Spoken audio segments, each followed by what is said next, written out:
विधानसभा में योग श्रृंखला के तहत हुआ कार्यक्रम का आयोजन। आचार्य बालकृष्ण मुख्य अतिथि के तौर पर हुए शामिल। विधानसभा अधिकारी कर्मचारियों के साथ कई विधायकों ने किया योग।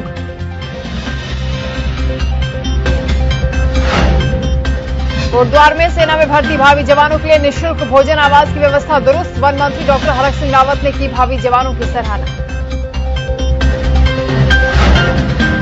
देहरादून में कोरोना मचा रहा तांडव। 24 घंटे में 448 नए कोरोना संक्रमित मरीजों की पुष्टि। कुल संक्रमित मरीजों की संख्या 86,000 के पार।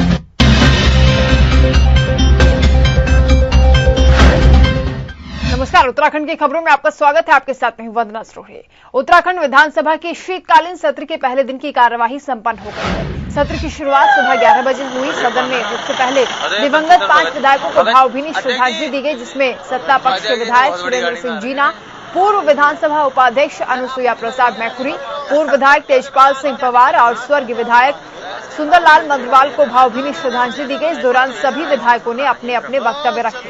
वहीं मुख्यमंत्री त्रिवेंद्र सिंह रावत ने वर्चुअल माध्यम से सदन की कार्यवाही में हिस्सा लिया।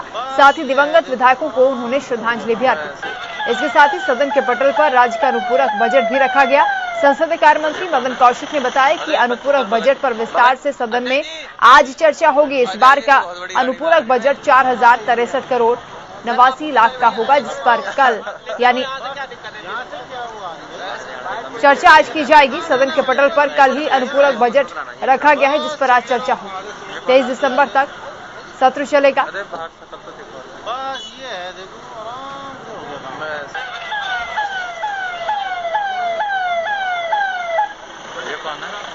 अरे बंशीधर भगत अध्यक्ष जी तो बहुत बड़ी गाड़ी में आ रखे हैं सर। आप पुलिस वाले भैया लेते रहो। यहाँ से क्या दिक्कत है? यहाँ से क्या हुआ?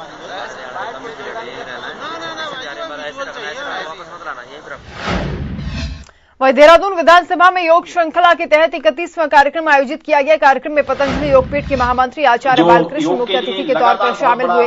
विधानसभा अध्यक्ष प्रेम सिंह अग्रवाल की अध्यक्षता में हुए इस कार्यक्रम में कई विधायक, विधानसभा के अधिकारी, कर्मचारी शामिल हुए। इस मौके पर उत्कृष्ट कार्य करने वाले कर्मचारियों और अधिकारियों को सम्मानित भी किया गया। पत्रकारों से बातचीत में पतंजलि योगपीठ के महामंत्री आचार्य बालकृष्ण ने कहा कि जीवन को स्वस्थ और निरोगी रखने के लिए योग बेहद जरूरी है। इस दौरान उन्होंने कार्यक्रम के आयोजन के लिए विधानसभा अध्यक्ष की जमकर सराहना भी की। जो योग के लिए लगातार बहुत बड़ा भगीरथ कार्य कर रहे हैं। विधानसभा किसी भी विधानसभा परिसर में अंतर्राष्ट्रीय योग दिवस पर शुरू हुए 21 जून के कार्यक्रम को निरंतरता देते हुए आज 31वीं बार जो प्रोग्राम हुआ, शायद यह देश का पहला विधानसभा है। और इसके लिए बिल्कुल, क्योंकि शास्त्र में कहा कि महाजनों ये न गता सपंथा, बड़े लोग जो करते हैं लोग उसका अनुसरण करते हैं। तो आदरणीय विधानसभा अध्यक्ष महोदय और उत्तराखंड सरकार की इस उदाहरण अनुपम पेश करने के लिए बिल्कुल योग और आयुर्वेद के प्रति रुचि रखने वाले, निष्ठा रखने वाले पूरा देश, पूरी दुनिया गर्व और गौरव की अनुभूति करती है। विधायकों ने यहाँ पे प्रतिभाग किया, मैं उनका धन्यवाद कर रहा हूँ, क्योंकि योग एक ऐसी विधा है जिसको करने से वास्तव में करो योग रहो निरोग। वो स्थिति में मैं कह सकता हूँ, हो सकता है कुछ लोगों का अपना कोई विशेष अपना व्यक्तिगत कोई कारण होगा, लेकिन हमने सबको आग्रह किया था, बाध्यता नहीं थी। जो आए मैं उनका धन्यवाद कर रहा हूँ। उसी पर ज्यादा अपडेट के साथ संवाददाता अंकित काला हमारे साथ जुड़ रहे हैं। अंकित, विधानसभा परिसर में योग का आयोजन किया गया। इस दौरान बालकृष्ण मुख्य अतिथि के तौर पर शिरकत करते हुए नजर आए। कौन कौन से विधायक यहाँ मौजूद रहे? बिल्कुल, देखिए वंदना, 21 जून को हमारा अंतर्राष्ट्रीय योग दिवस मनाया जाता है और उसी श्रृंखला के तहत ये एक उत्तराखंड के विधानसभा में 31वीं बार का योग शिविर कार्यक्रम था। इसमें कई विधायकों ने शामिल किया, इसमें प्रतिभाग किया।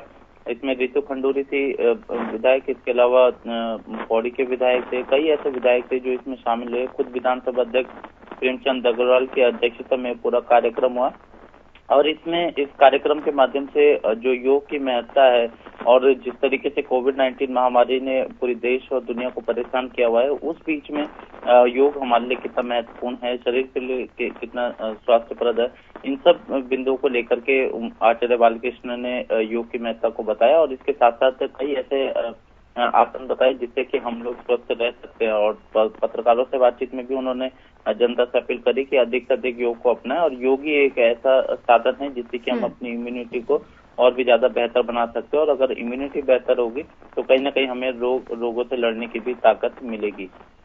बिल्कुल, बहुत शुक्रिया अंकित आपका इस तमाम जानकारी के लिए।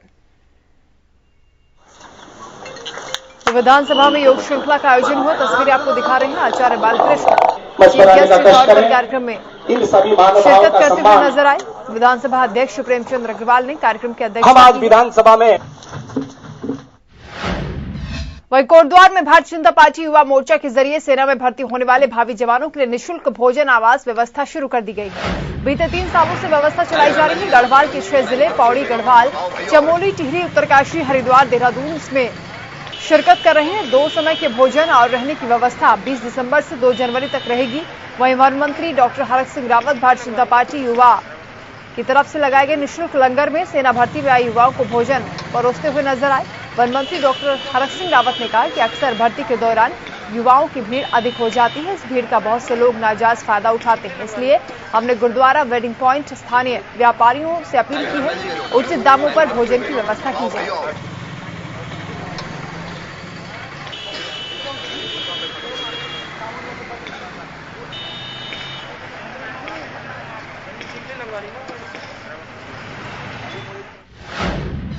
कृषि कानूनों के खिलाफ चल रहे किसान आंदोलन में उत्तराखंड किसान मोर्चा भी अहम भूमिका निभा रहा है। मोर्चा के पदाधिकारियों को भरोसा है कि अब सुप्रीम कोर्ट का हस्तक्षेप पर हरियाणा के मंत्रियों की भागदौड़ से किसानों को उनका वाजिब हक मिलेगा और आंदोलन के सकारात्मक फैसले भी निकलेंगे।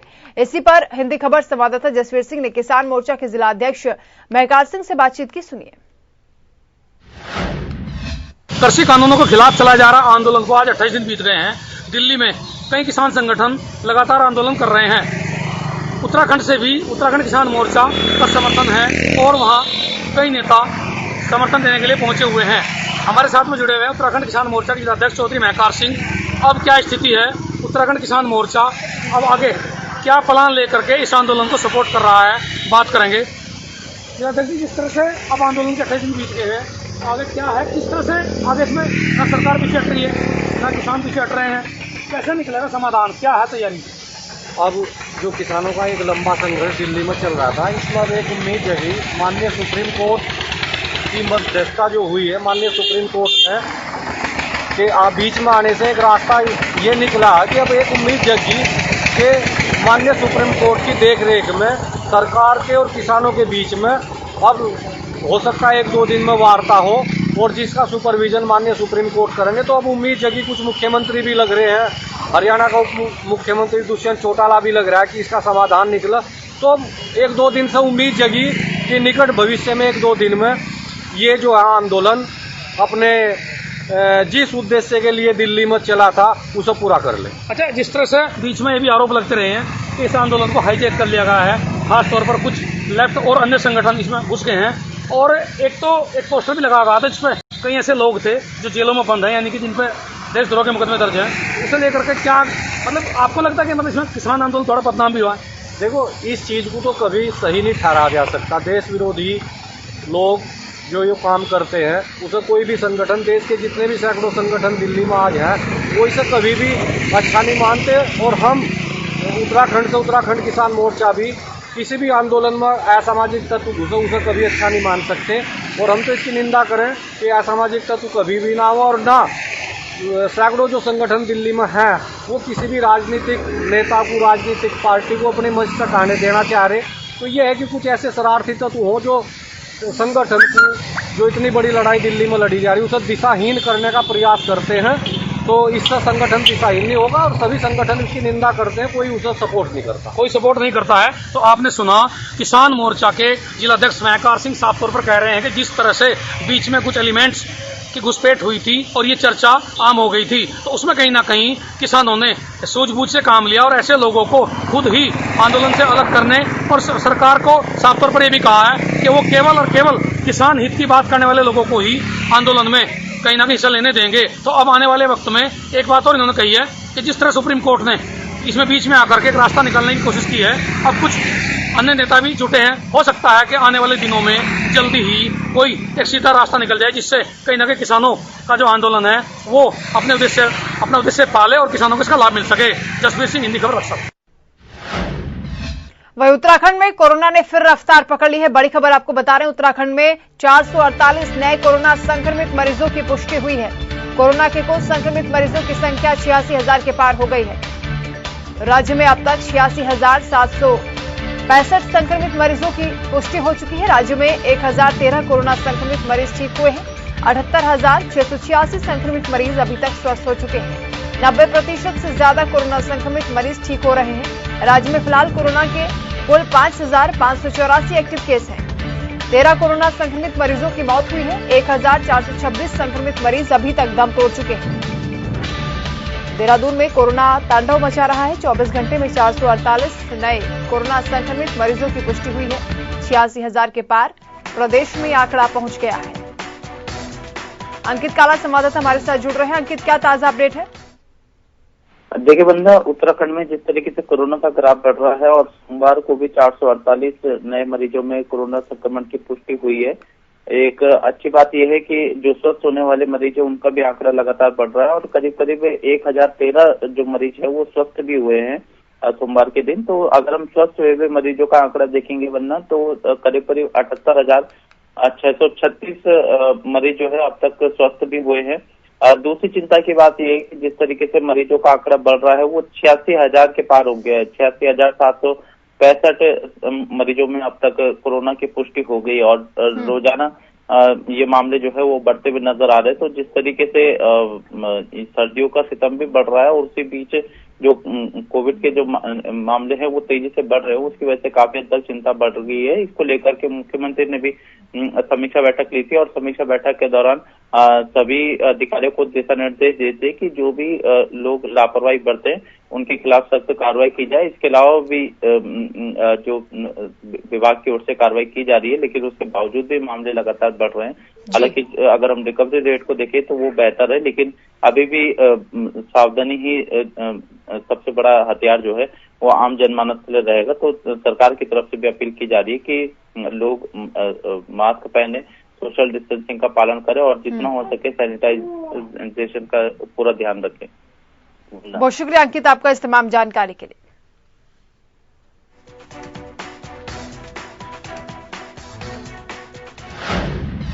कोरोना संक्रमण के बढ़ते मामलों के बीच कुंभ मेले के आयोजन को लेकर राज्य सरकार के बीच अभी भी असमंजस की स्थिति है। इस बीच अखाड़ा परिषद ने बड़ा बयान दे दिया है। कुंभ नगरी हरिद्वार पहुंचे अखिल भारतीय अखाड़ा परिषद के अध्यक्ष महंत नरेंद्र गिरी ने कहा कि अब स्थिति सामान्य होने की ओर है और सरकार को भव्य दिव्य ढंग से कुंभ मेले का आयोजन कराना चाहिए। मीडिया से बात करते हुए उन्होंने कहा कि उत्तर प्रदेश के प्रयागराज में होने वाले माघ मेले का आयोजन बड़े स्तर पर किया जा रहा है। यूपी के सीएम योगी आदित्यनाथ ने जिले प्रशासन को जरूरी दिशा निर्देश दिए हैं। इसलिए उत्तराखंड सरकार को भी चाहिए कि कुंभ मेले को लेकर व्यवस्थाएं व्यापक स्तर पर की जाएं। महंत नरेंद्र गिरी ने कहा कि इस समय सभी तरह के आयोजन बेरोक-टोक हो रहे हैं। जिन राज्यों में चुनाव है वहां सभी राजनीतिक पार्टियां चुनाव प्रचार कर रही हैं, रैलियां कर रही हैं। ऐसे में हरिद्वार का कुंभ मेला भी पूर्ण स्वरूप होना चाहिए। पूर्व में सूचना दी गई थी कि एक बैठक अखिल भारतीय अखाड़ा मेला विभाग के संबंधित सभी जो जिले के अधिकारी हैं उनके साथ सभी अखाड़ों में भ्रमण कर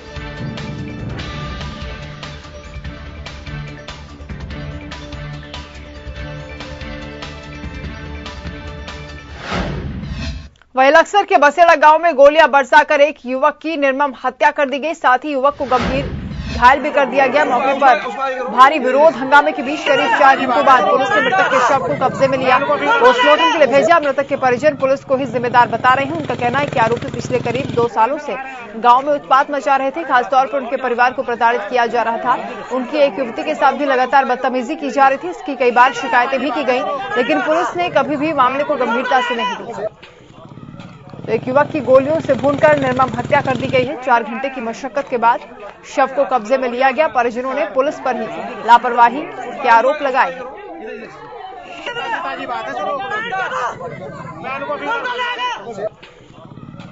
लक्सर के बसेड़ा गांव में आज दिन दहाड़े कुछ अपराधियों ने खूनी वारदात को अंजाम दिया, जिसमें एक युवक की गोली मारकर हत्या कर दी गई, जबकि दूसरे युवक को गंभीर रूप से घायल कर दिया गया, जो हायर सेंटर रेफर किया गया है।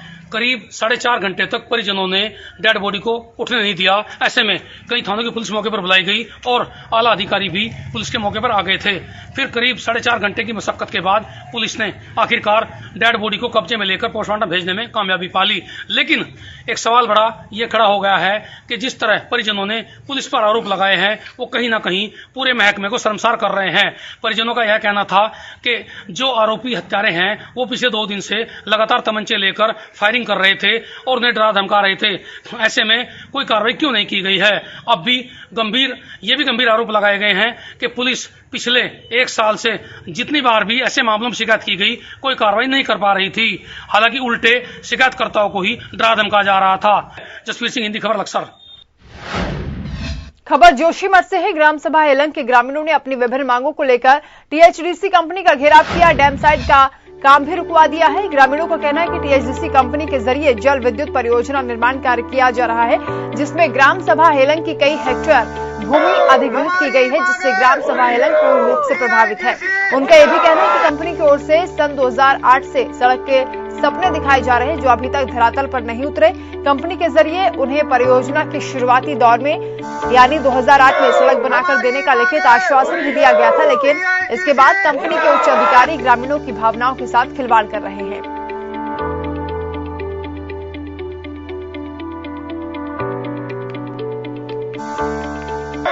हमारी मांगे पूरी करो, टीएचडीसी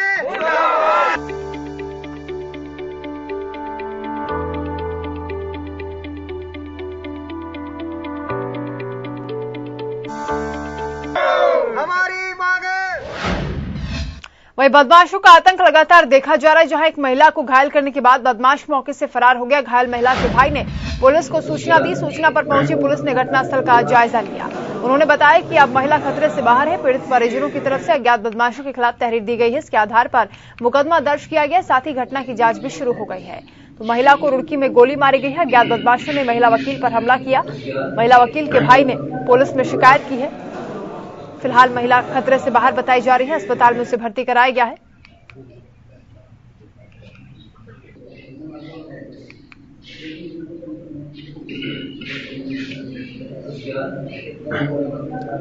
फिलहाल पुलिस पूरे मामले की जांच पड़ताल कर रही है। हमलावर कौन थे, किस मकसद से हमला किया गया, ये अभी तक साफ नहीं हो पाया है। महिला वकील पर गोली दागी गई है। गंभीर रूप से घायल महिला को अस्पताल में भर्ती कराया गया, लेकिन फिलहाल उसकी हालत ठीक बताई जा रही है। खतरे से बाहर बताया जा रहा है।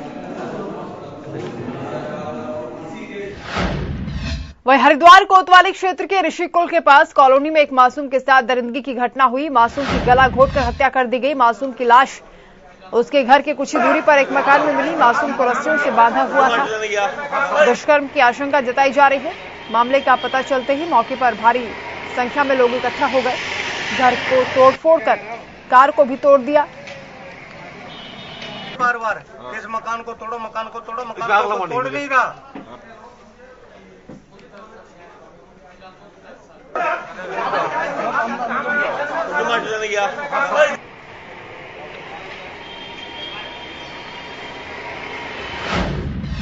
पौड़ी से खबर है, जहां वन विभाग और जिला प्रशासन की ढीली कार्यप्रणाली का खामियाजा भुगतना पड़ रहा है। कलजीखाल ब्लॉक में रहने वाले एक मृत पुजारी का परिवार ये खामियाजा भुगत रहा है। परिवार पिछले 3 महीने से परेशान है। मुआवजे की मांग को लेकर वन विभाग और जिला प्रशासन के दफ्तरों के चक्कर काट रहा है परिवार। बता दें कि 3 महीने पहले थापला गांव में एक शिव मंदिर के पुजारी का शव राजस्व विभाग ने घने जंगल से बरामद किया था। मृतक के शरीर में जंगली जानवर के घाव भी पाए गए थे। ऐसे में मृतक पुजारी के परिवार ने किसी जंगली जानवर या गुलदार के हमले की आशंका जाहिर की थी, लेकिन अब मौत की वजह वन विभाग और जिला प्रशासन साफ नहीं कर पाया, जिससे मुआवजे की कार्यवाही अब तक आगे नहीं बढ़ पाई। ऐसे में जिलाधिकारी ने दोबारा उचित जांच की बात कही है। इसको मकान के लिए मकान दिलाएंगे। हाँ, क्यों नहीं दिया वन विभाग ने? उन्होंने सर जांच के बाद ना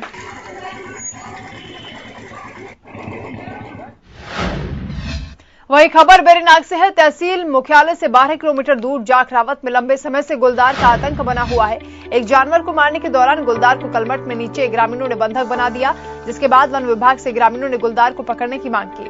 वन विभाग के जरिए पिंजरा भी लगाया गया। ग्रामीणों ने वन विभाग पर गुलदार को छोड़ने का आरोप लगाते हुए तहसील कार्यालय में वन विभाग के खिलाफ प्रदर्शन कर एसडीएम को ज्ञापन भी सौंपा।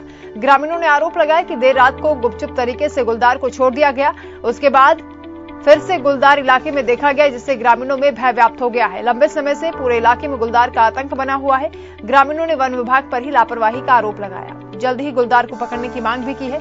जल्द ही गुलदार नहीं पकड़े जाने पर आंदोलन की भी चेतावनी दी।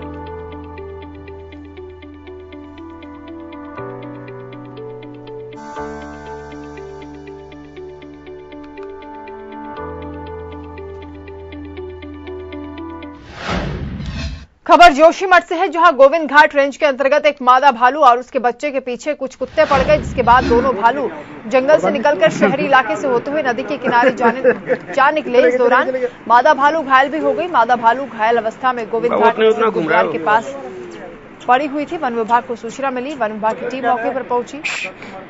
भालू को प्राथमिक उपचार के लिए उसका ट्रीटमेंट किया गया, उसके बाद उसे जंगल में छोड़ दिया गया। तो घायल भालू को प्राथमिक उपचार दिया गया। तस्वीरें आपको दिखा रहे हैं। वो उतना घूम रहा है वो।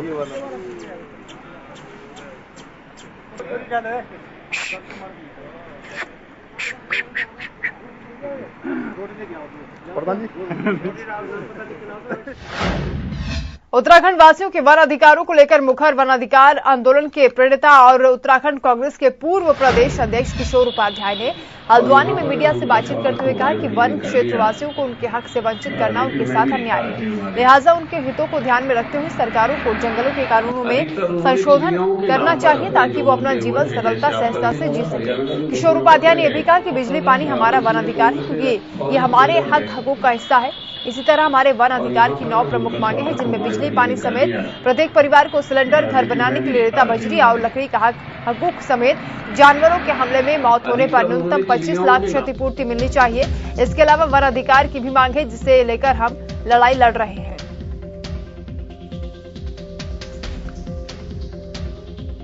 तो किशोर उपाध्याय रूबरू हुए मीडिया से। कांग्रेस के पूर्व प्रदेशाध्यक्ष हैं। वन अधिकार को लेकर उन्होंने चर्चा की है और कहा कि बिजली पानी हमारे हकूक का हिस्सा है, जो हमें मिलना चाहिए। क्षेत्रवासियों को इन सुविधाओं से वंचित नहीं रहना चाहिए। सरकार को भी इस ओर ध्यान देना होगा।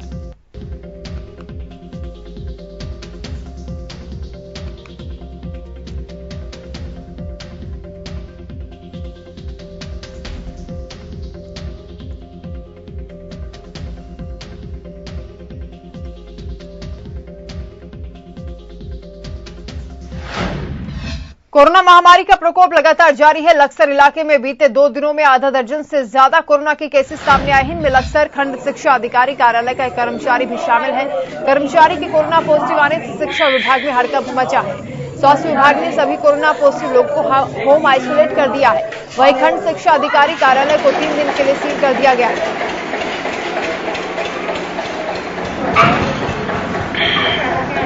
खंड शिक्षा अधिकारी कार्यालय का एक कर्मचारी संक्रमित मिला। शिक्षा विभाग में हड़कंप मचा है। 3 दिन के लिए कार्यालय को सील किया गया। तस्वीरें आपको दिखा रहे हैं। कोरोना महामारी का प्रकोप लगातार जारी है। लक्सर इलाके में भी लगातार केसेस बढ़ते जा रहे हैं। खंड शिक्षा अधिकारी कार्यालय का एक कर्मचारी भी संक्रमित पाया गया। हरिद्वार देहात क्षेत्र में कोरोना महामारी का प्रकोप लगातार जारी है। आज फिर लक्सर में खंड शिक्षा अधिकारी कार्यालय में एक कर्मचारी के कोरोना पॉजिटिव हो जाने के बाद से पूरे दफ्तर को सील कर दिया गया। आप मेरे पीछे देख सकते हैं, ये खंड शिक्षा अधिकारी कार्यालय है और इसके अंदर बीआरसी कार्यालय भी है। यानी कि यदि बात की जाए तो कम से कम 2 कार्यालय बड़े हैं, जिनमें शिक्षा विभाग के दर्जन भर कर्मचारी यहाँ काम करते हैं। लेकिन कोरोना पॉजिटिव होने के बाद से ही स्वास्थ्य विभाग ने एक्शन लिया है और प्रशासन ने इसे 48 घंटे के लिए सील कर दिया है। इस तरह ही देहात क्षेत्र में जो सरकारी दफ्तर हैं, उन सब की अब कहीं ना कहीं कोरोना सैंपलिंग की जा रही है और खासतौर पर स्वास्थ्य विभाग की 10 टीमें इस काम में लगी हुई हैं। जो अन्य दफ्तर हैं बैंक्स आदि हैं या फिर तहसील है, उन सब पर भी कहीं ना कहीं सैंपलिंग का काम चल रहा है। आने वाले दिनों में सैंपलिंग का दायरा और बढ़ाने की तैयारी की जा रही है, जिससे कोरोना महामारी को मात दी जा सके। जसप्रीत सिंह, हिंदी खबर, लक्सर।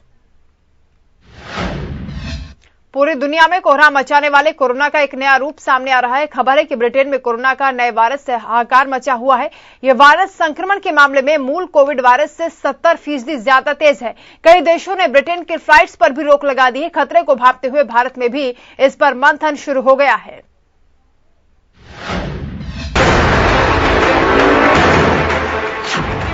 कोरोना के नए वायरस से सावधान, दुनिया में आएगी कोरोना की नई लहर। लंदन में नया कोरोना, भारत में हाहाकार। कोरोना के नए रूप से ब्रिटेन में दहशत।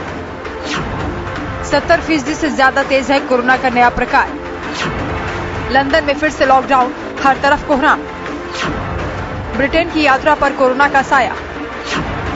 आने वाली है वैक्सीन, थोड़ा और इंतजार। जल्दी जाओ 2020, जल्दी आओ 2021। क्या चीन के बाद ब्रिटेन अब दुनिया के लिए खतरा बन रहा है? 2 हफ्ते पहले ब्रिटेन में सब कुछ ठीक था। ब्रिटेन खुश था क्योंकि 8 दिसंबर को कोरोना का पहला टीका लगाया गया था। खुशी से इस दिन को लंदन के प्रधानमंत्री ने वैक्सीन डे घोषित किया था। लेकिन महज कुछ दिनों बाद ब्रिटेन में हड़कंप है। लंदन में फिर से सड़कें खाली हैं, हर जगह पूरी तरह सन्नाटा पसरा है। फिर से लोग घरों में कैद हो गए।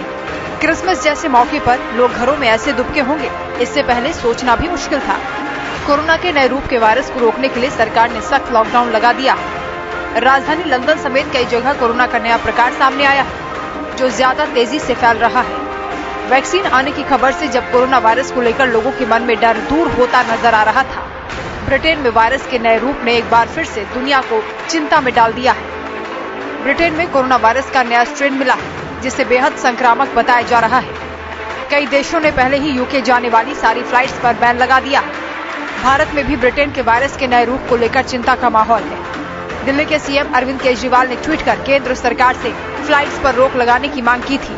उन्होंने लिखा, ब्रिटेन में कोरोना वायरस का नया प्रकार सामने आया है, जो तेजी से फैलता है। मैं केंद्र सरकार से मांग करता हूं कि तत्काल प्रभाव से यूके से आने वाली सभी फ्लाइट्स पर रोक लगाई जाए। वहीं दूसरी तरफ ब्रिटेन में कोरोना वायरस का खतरनाक रूप सामने आने से पैदा हुए हालात पर केंद्रीय स्वास्थ्य मंत्री डॉक्टर हर्षवर्धन ने कहा कि भारत में अभी इसे लेकर घबराने की आवश्यकता नहीं है। सरकार अपने स्तर पर इसके लिए रणनीति तैयार कर रही है। हालांकि 31 दिसंबर तक लंदन से भारत में सभी उड़ानें रद्द कर दी गई हैं। सिर्फ आपसे सबसे ये कहूँगा कि अभी ये सब इमेजिनरी सिचुएशंस, इमेजिनरी बातें, इमेजिनरी पैनिक, इन सब के अंदर आप अपने आप को मत उलझाइए। सरकार हर बात के लिए पूरी तरह से सजग है और जैसे पिछले 1 साल में आपने देखा कि सरकार ने आवश्यकता के अनुरूप जनता के हितों की रक्षा करने के लिए जो जिस समय पर आवश्यकता किया, वो सारी चीजें सरकार देख रही है। लेकिन अभी अगर मुझसे आप पूछे तो कोई इतना पैनिक का कोई कारण नहीं कि जितना हम पैनिक अगर अपने इस प्रेस कॉन्फ्रेंस में इंडिया इंटरनेशनल साइंस फेस्टिवल की बजाय अगर ये शुरू कर देंगे तो शायद फिर जबरदस्ती जरूर पैनिक फैल जाएगा। एक और कोरोना वायरस के खिलाफ वैक्सीन आने की उम्मीद जगी है, तो दूसरी तरफ कोरोना के नए प्रकार ने चिंता बढ़ा दी है। ब्रिटेन में कोरोना का नया स्ट्रेन हाहाकार मचा रहा है, जिसके बाद विज्ञान जगत में हलचल तेज है। ब्रिटेन ने अपने यहाँ सख्ती बढ़ा दी है। विश्व स्वास्थ्य संगठन की ओर से कोरोना के इस नए स्ट्रेन पर अध्ययन किया जा रहा है। भारत में भी कोरोना की नई लहर को रोकने के लिए रणनीति बनाई जा रही है। ब्यूरो रिपोर्ट, हिंदी खबर।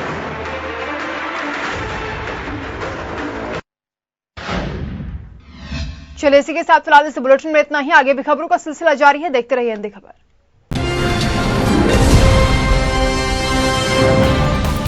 घंटी का बटन दबाइए और हिंदी खबर से जुड़ जाइए।